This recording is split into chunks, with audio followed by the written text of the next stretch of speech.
ভারতীয় আধিপত্যবাদের বিরুদ্ধে উচ্চকণ্ঠ কণ্ঠস্বর শরীফ ওসমান হাদির মৃত্যুতে দেশের রাজনৈতিক ও সাংস্কৃতিক অঙ্গনে সৃষ্টি হয়েছে এক গভীর শূন্যতা। জুলাই আন্দোলনের লড়াকু এই সংগঠক শুধু একজন প্রতিবাদী নেতা নন, বরং নতুন প্রজন্মের রাজনীতিতে একটি আলাদা ভাষা ও ধারার প্রতিনিধিত্ব করতেন। গত শুক্রবার ঢাকার পুরানা পল্টনের বক্স কালভার্ট রোডে নিষিদ্ধ ঘোষিত ছাত্রলীগ নেতার গুলিতে গুরুতর আহত হওয়ার পর টানা এক সপ্তাহ মৃত্যুর সঙ্গে লড়াই করে শেষ পর্যন্ত চিরবিদায় নেন ইনকিলাব মঞ্চের মুখপাত্র শরীফ ওসমান হাদি।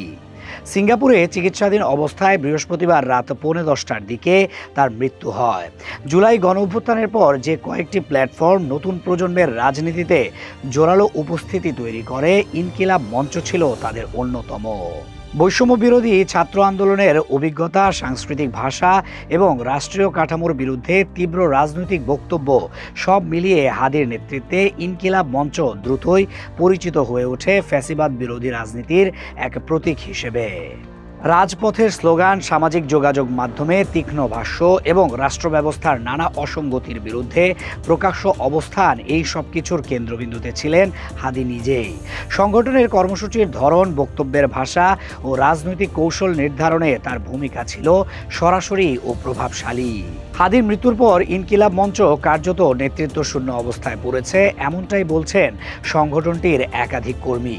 এখনো পর্যন্ত সংগঠনটির পক্ষ থেকে আনুষ্ঠানিকভাবে দায়িত্ব নেওয়া হয়নি। ফলে কর্মসূচি বা ভবিষ্যৎ কৌশল সবকিছুই রয়েছে অনিশ্চয়তার মধ্যে। এরই মধ্যে ইনকিলাব মঞ্চের একটি সমাবেশে উপস্থিত হয়ে দৈনিক আমার দেশ পত্রিকার সম্পাদক মাহমুদুর রহমান ঘোষণা দেন, এখন থেকে ইনকিলাব মঞ্চের সার্বিক দায়িত্ব তিনি নেবেন। তার এই বক্তব্য সংগঠনটির ভবিষ্যৎ নেতৃত্ব নিয়ে নতুন আলোচনা তৈরি করেছে। তবে এ বিষয়ে ইনকিলাব মঞ্চের পক্ষ থেকে আনুষ্ঠানিক কোনো লিখিত ঘোষণা এখনও পাওয়া যায়নি। হাদির সাম্প্রতিক রাজনৈতিক অবস্থান ছিল স্পষ্ট। তিনি আওয়ামী লীগ, সেনাবাহিনী এবং অন্তর্বর্তী সরকারের বিভিন্ন সিদ্ধান্তের কঠোর সমালোচনা করেছেন।